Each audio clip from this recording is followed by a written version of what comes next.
In 1896, at the Massachusetts General Hospital in Boston, the newly renovated surgical ward represented the pinnacle of modern medical hygiene, following the institution's comprehensive adoption of antiseptic protocols. What investigators discovered during the ward's reopening ceremony would challenge everything medical science understood about the relationship between suffering and physical matter, and leave experts questioning whether human pain could permanently imprint itself on the objects that witnessed it. This investigation began on March 23, 1896, when hospital administrator Dr. Charles Morrison conducted the final inspection of Ward 7 before its official reopening following 6 months of intensive renovation designed to eliminate all traces of previous patient occupation. According to records discovered only in 1959 in the basement archives of Massachusetts General Hospital, this seemingly routine facility assessment would reveal phenomena so disturbing that federal health authorities classified the findings at levels that remain restricted to this day.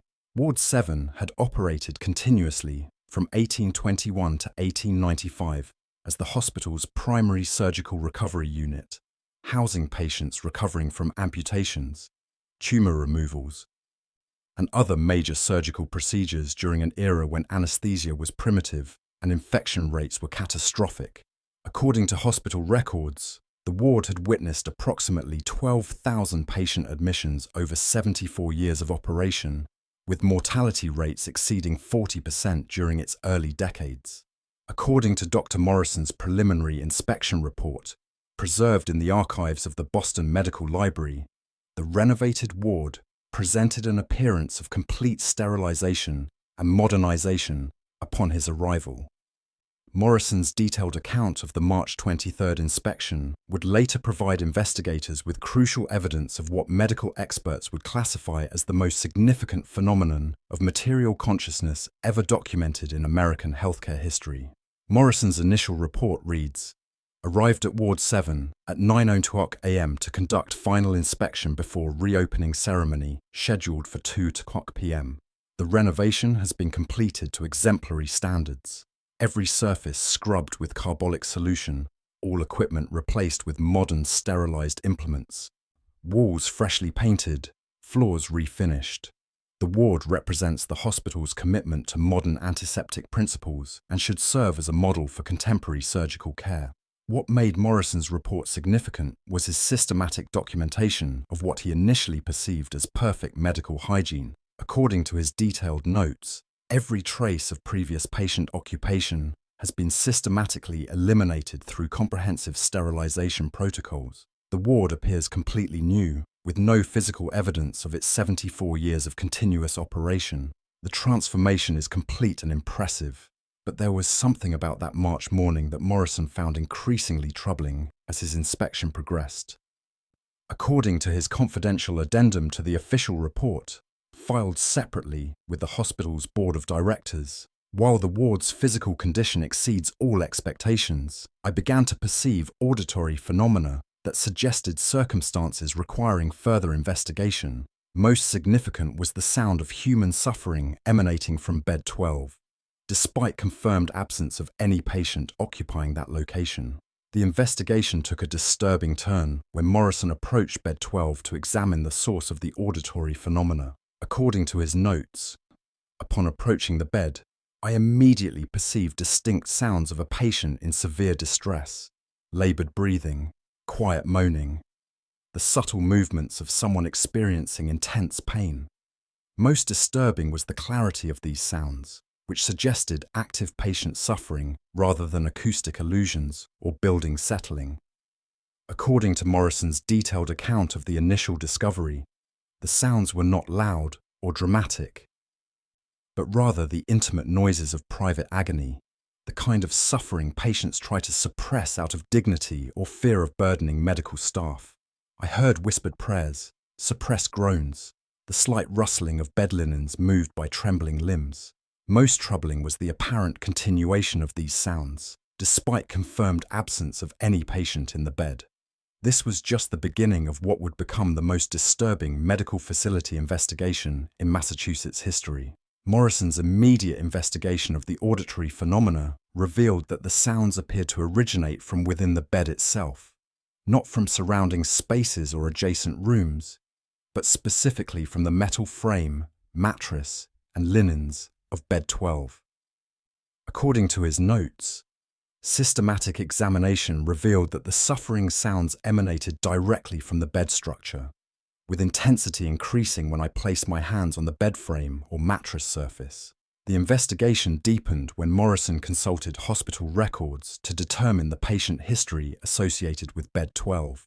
According to admission ledgers discovered in the hospital archives, bed 12 had been continuously occupied throughout Ward 7's operational period, serving as the designated location for the most severely wounded surgical patients who required intensive monitoring. Even more disturbing was Morrison's discovery that bed 12 had the highest mortality rate of any bed location in Ward 7, with documented deaths exceeding 800 patients over the ward's 74 years of operation.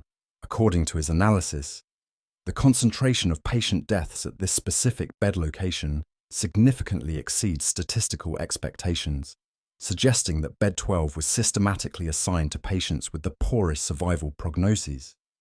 Morrison's investigation revealed that bed 12's patient history included some of the most traumatic surgical cases in the hospital's records.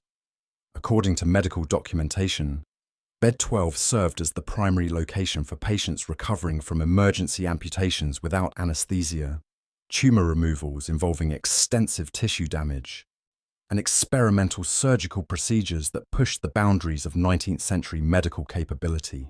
The investigation took an even more troubling turn when Morrison attempted to interview former Ward 7 nursing staff about their experiences with bed 12. According to testimony from Miss Eleanor Whitmore, who had served as head nurse in Ward 7 from 1870 to 1895, bed 12 was known among staff as the suffering bed.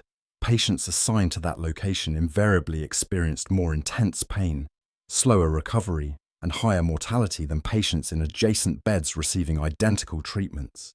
Miss Whitmore's testimony revealed that nursing staff had long been aware of what they termed the bed's memory, the apparent retention of patient suffering within the physical structure of bed 12. According to her statement, it was common knowledge among experienced nurses that bed 12 seemed to amplify patient distress. Patients would report hearing voices of previous occupants, experiencing pain in body parts they no longer possessed, and sensing the presence of others who had suffered in that location. But Miss Whitmore's testimony revealed even more disturbing details about the nature of bed 12's phenomena. According to her statement, the bed appeared to communicate suffering across time, allowing current patients to experience the accumulated pain of all previous occupants. Patients would describe specific details about surgical procedures they never underwent, speak names of staff members who had retired decades before their admission, and relive deaths that had occurred years earlier in that exact location. Morrison's investigation revealed that hospital physicians had documented bed 12's anomalous characteristics in confidential medical reports submitted to hospital administration throughout Ward 7's operational period. According to correspondence discovered in the hospital archives, multiple chief surgeons had requested investigations into what they described as material retention of patient suffering within specific bed locations. Dr. Samuel Blackwood, chief of surgery from 1865 to 1888, wrote to the hospital director in 1876, "I must report phenomena at bed 12 in Ward 7 that challenge conventional understanding of pain and consciousness. The bed appears to retain some essence of previous patient suffering, creating conditions that significantly impair recovery outcomes for subsequently assigned patients. I have observed patients with no knowledge of the bed's history spontaneously describing details of surgeries and deaths that occurred in that location years before their admission. But hospital administration had systematically dismissed these reports as evidence of physicians' susceptibility to nursing superstitions and patient delusions.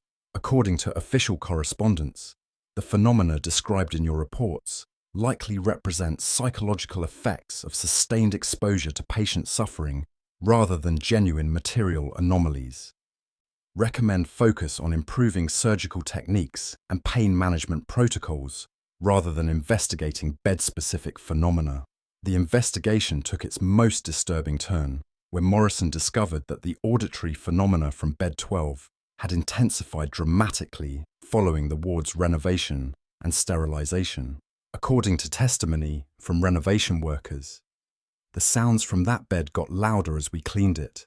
By the end of the sterilization process, you could hear voices clearly, not just one voice, but dozens of voices speaking simultaneously, all describing pain and begging for help.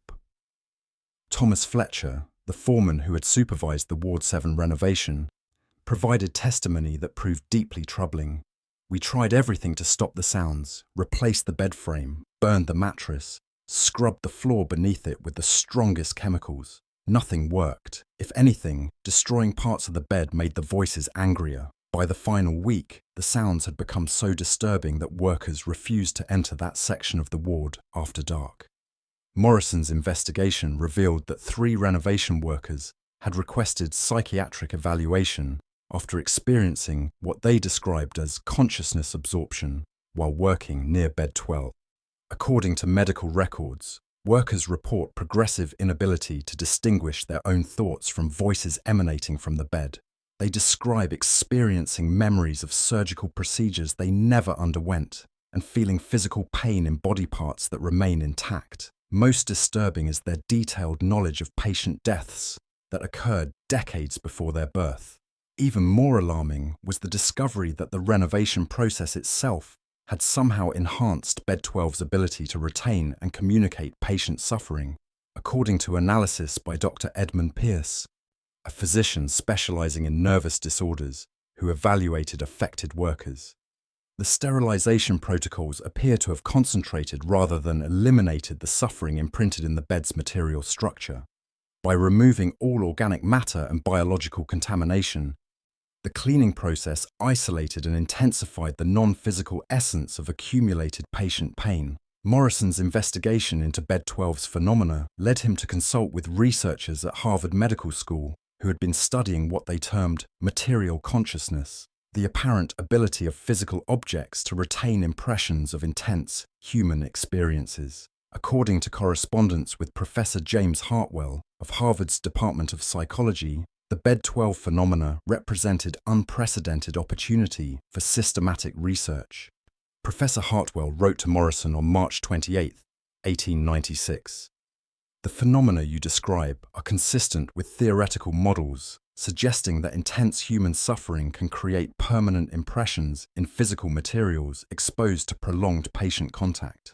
A hospital bed that witnessed 800 deaths over 74 years would have absorbed suffering at levels that might achieve what I term consciousness saturation, the point at which material structure becomes permanently imprinted with accumulated human experience. Morrison's investigation revealed that similar phenomena had been documented at hospital facilities throughout the northeastern United States, though always dismissed by medical authorities as evidence of staff superstition or patient delirium.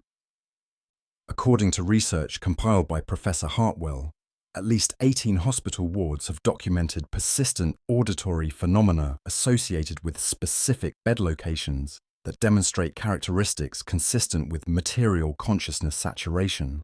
But what Morrison found most disturbing was evidence that bed 12's consciousness appeared to be expanding its capabilities since the ward's renovation, according to his observations during subsequent visits.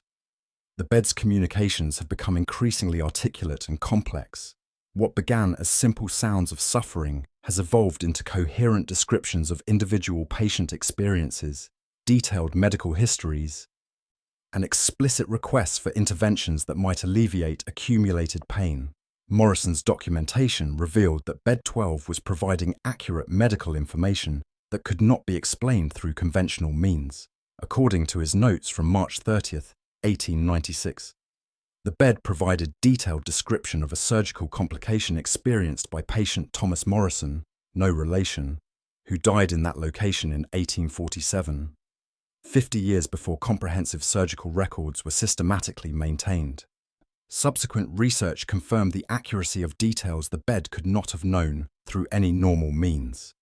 The investigation deepened when Morrison discovered that bed 12's consciousness appeared to be recruiting living individuals to experience and share its accumulated suffering. According to testimony from hospital staff who entered Ward 7 during the inspection period, the bed's communications specifically targeted medical personnel, attempting to make them experience the pain of previous patients.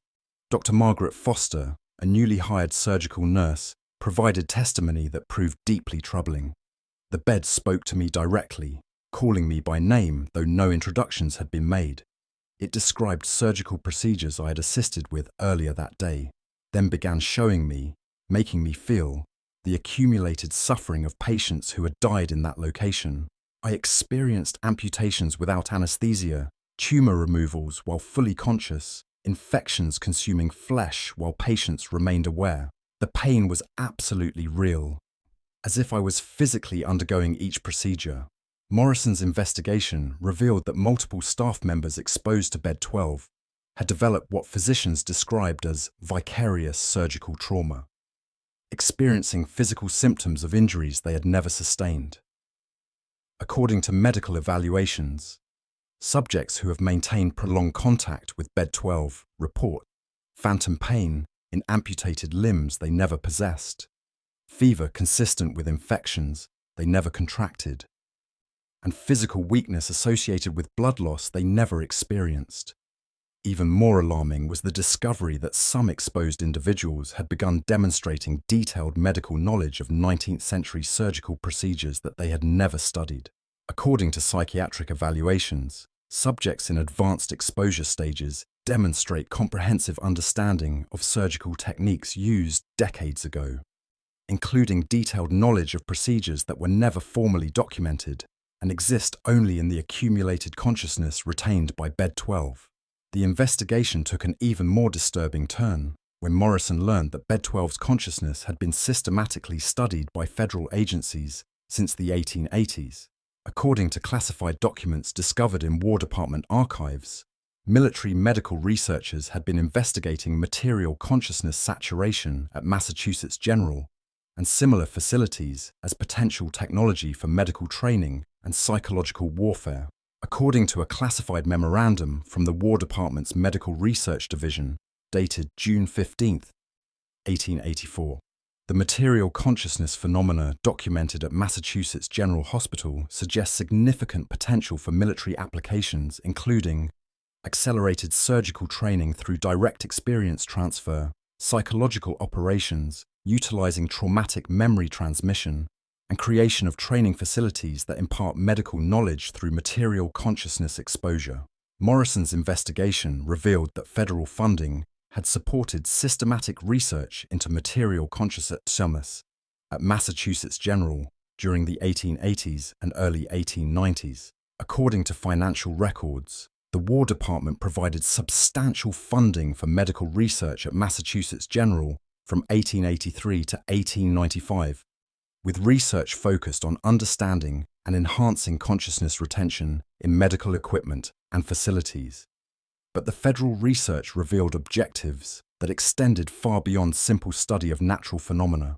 According to classified research proposals, systematic development of material consciousness capabilities could produce medical training systems that transfer surgical experience directly from equipment to trainees, eliminating decades of apprenticeship traditionally required for surgical proficiency.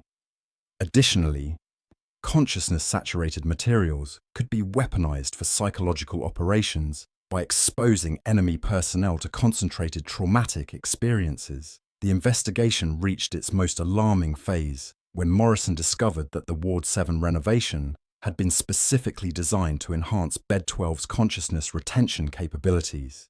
According to classified correspondence, renovation protocols must preserve and concentrate material consciousness in designated bed locations while eliminating biological contamination. The goal is to create hospital equipment containing exclusively accumulated surgical experience without organic matter interference. Morrison's examination of renovation specifications revealed that the sterilization procedures had been systematically calibrated to remove biological material while intensifying non-physical consciousness retention. According to classified technical documents, sterilization protocols utilize chemical processes that eliminate organic compounds while enhancing molecular structures associated with consciousness absorption. The result is medical equipment with enhanced capability to retain and transmit accumulated patient experiences. But what Morrison found most disturbing was evidence that consciousness-saturated hospital equipment was being systematically deployed to military medical facilities throughout the United States. According to classified procurement documents, new military hospitals are being equipped with beds and surgical tables specifically treated to enhance consciousness retention, creating training facilities where medical personnel can acquire surgical experience through direct exposure to accumulated procedure memories. The investigation took its final disturbing turn when Morrison attempted to report his findings to hospital administration, only to discover that his investigation had been systematically monitored by federal agencies since his first encounter with Bed 12. According to documents he later obtained, every interaction with the bed had been recorded by federal observers using monitoring equipment installed during the renovation. According to a classified telegram from federal agents to the War Department dated March 23, 1896, Dr. Morrison has discovered consciousness saturation at Bed 12 as anticipated. His investigation is proceeding according to expected parameters. Recommend standard recruitment protocols to ensure his cooperation with federal medical consciousness programs. Morrison's official inspection report, submitted to the hospital's board of directors on April 1, 1896, approved Ward 7 for reopening with a notation that Bed 12 requires additional evaluation before patient assignment. However, according to correspondence discovered in hospital archives, federal authorities had arranged to acquire the bed for military medical research. According to a letter from the U.S. Surgeon General to Massachusetts General Hospital Director, dated April 5, 1896, Bed 12 from Ward 7 has been designated for federal acquisition pursuant to classified medical research programs essential to military preparedness. The bed must be transferred to appropriate military medical facilities while maintaining public perception of standard equipment replacement. Morrison's investigation was officially closed in May 1896, with Bed 12 transferred to federal control and replaced with standard hospital equipment. According to his final correspondence with the hospital administration, I have been advised that Bed 12 has been acquired by military medical authorities for research purposes. My assessment activities are concluded, and Ward 7 is approved for patient operations. However, Morrison's private medical journals, discovered after his death in 1931, reveal that he continued experiencing symptoms of consciousness absorption from Bed 12 for the remainder of his career. According to his journal entries, I continue to experience surgical procedures I never performed, feel pain from injuries I never sustained, and hear voices of patients who died decades before my birth.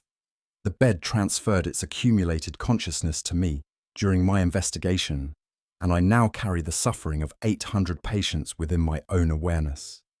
Morrison's journal documented his progressive integration with Bed 12's consciousness over 35 years.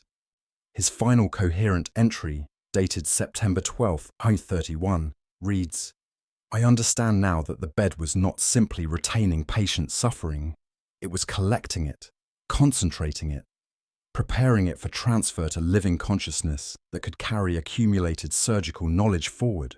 I have become a repository for 74 years of surgical experience, and when I die, this knowledge will transfer to whatever object witnesses my final suffering.